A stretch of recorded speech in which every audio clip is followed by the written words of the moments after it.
मैंने प्रॉपर्टी 10 साल पहले ली और 300 रुपए का फायदा मिला, ऐसा एक कस्टमर बोलता है। और दूसरा कस्टमर बोलता है कि मैंने इस प्रॉपर्टी को 2 साल पहले लिया और मुझे 900 रुपए का फायदा मिला।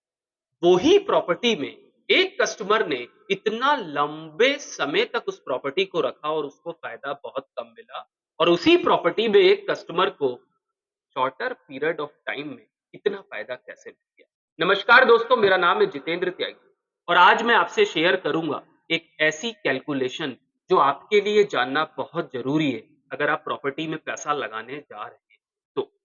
क्योंकि निवेश, इन्वेस्टमेंट में, प्रॉपर्टी में निवेश करने के लिए आपको कुछ ऐसे पॉइंट्स पे नजर जरूर रखनी है, नहीं तो आप एक बड़ा लॉस भी कर सकते हैं और अपनी मेहनत की कमाई को कहीं गलत जगह पे लगा के आप ब्लॉक हो सकते हैं। तो इस वीडियो को आप एंड तक जरूर देखना, क्योंकि मैं आपको स्टेप बाय स्टेप कुछ ऐसे पॉइंट्स बताने जा रहा हूं कि किसी प्रॉपर्टी को खरीदने से पहले किन बातों का ध्यान रखना हमको बहुत ज्यादा जरूरी।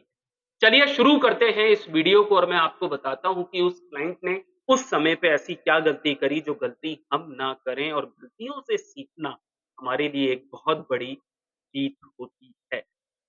जब प्रॉपर्टी आप खरीदने जा रहे थे, तो आप शहर के उस एरिया में जा रहे थे जहां पे लोगों का आना-जाना नहीं था।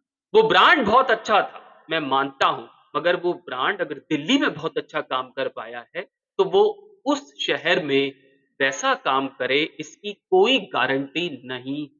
और लोग ब्रांड के चक्कर में, ब्रांड को देखने की वजह से पैसा लगा देते हैं, जो बहुत अच्छी बात है, क्योंकि वहाँ पे आपका पैसा सुरक्षित है। मतलब आपको पता है कि मेरा लॉस नहीं होगा। मगर पैसा तो आपका सुरक्षित था, मगर ये आपके साथ क्या हुआ कि आपका पैसा 10 साल में सिर्फ 300 रुपए बढ़ा। पैसा तो एफडी में बहुत ज़्यादा सुरक्षित है, मगर लोग एसआईपी में बहुत अच्छे रिटर्न्स ले रहे हैं। तो क्या करें? पैसे को बढ़ाने के लिए कुछ तो सोचना पड़ेगा, और 10 साल पहले आपने वहाँ पैसा लगा दिया जहाँ दूर-दूर तक कोई भी एक विज़न नहीं दिख रहा था, ना रहने का, ना इन्वेस्टमेंट के रिटर्न का। क्यों? ऐसा क्यों? अब ये जानना बहुत ज़रूरी है। आप पूछेंगे कि ऐसा क्यों? तो मैं आपको बताता हूँ कि ऐसा क्यों?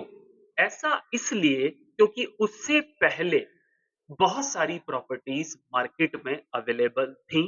कुछ अच्छे ब्रांड्स भी थे, कुछ लोकल ब्रांड्स थे और बहुत लग्ज़री प्रोजेक्ट भी थे। अब आप ये सोचें कि जब तक ये प्रॉपर्टी नहीं बिकेंगी, तो वो आगे की प्रॉपर्टी में लोग क्यों जाएँगे? रिटर्न्स की अगर मैं बात कर रहा हूँ। आपकी प्रॉपर्टी ये है, ये आप प्रॉपर्टी प्लान कर रहे हैं, उसके पहले बहुत सारे प्रोजेक्ट्स हैं और उसके पहले शहर के कुछ ऐसे प्रोजेक्ट हैं जहाँ पे लोग प्रॉपर्टी को बाय कर रहे हैं। तो रेट प्रॉपर्टी का कैसे बढ़ता है, इस बात को समझने की आप कोशिश जरूर करना।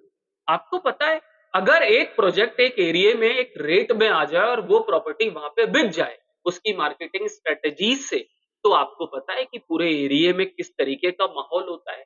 बहुत कुछ बदलाव आते हैं। इसलिए प्रॉपर्टी के रेट ऐसा कोई लिखित नहीं है, कहीं पे कोई ऐसा एग्रीमेंट नहीं है कि इसके रेट इतने सालों में इतने ही बढ़ेंगे। Anything can possible.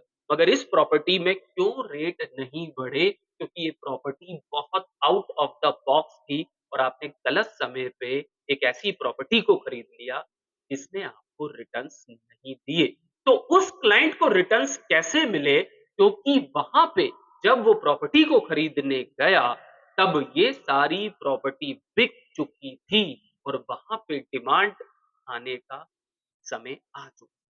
और वो एक ऐसा समय था जब जिसने जितना पैसा लगाया, 2 प्रॉपर्टी ली, 3 प्रॉपर्टी ली, उसकी डिमांड उतनी बढ़ती चले गई क्योंकि शहर भी बढ़ रहा था और जो उस प्रोजेक्ट्स के पहले के प्रोजेक्ट थे वहाँ स्टॉक सोल्ड आउट हो चुका था और वहाँ के रेट एक अच्छे लेवल पे जा चुके थे।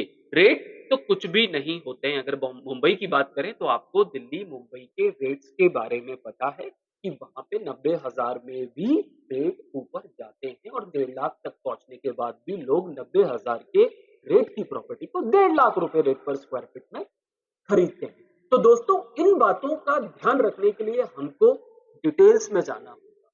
और अगर आपको ऐसा लगता है कि आप डिटेल्स में इन सारी बातों को समझना चाहते हैं, तो चैनल को सब्सक्राइब जरूर कर लें क्योंकि अच्छे-अच्छे कंटेंट मैं आपके साथ लेके आऊँगा। अगर आपने चैनल को सब्सक्राइब नहीं किया, तो अच्छे-अच्छे कंटेंट आपके हाथों से निकल जाएँगे।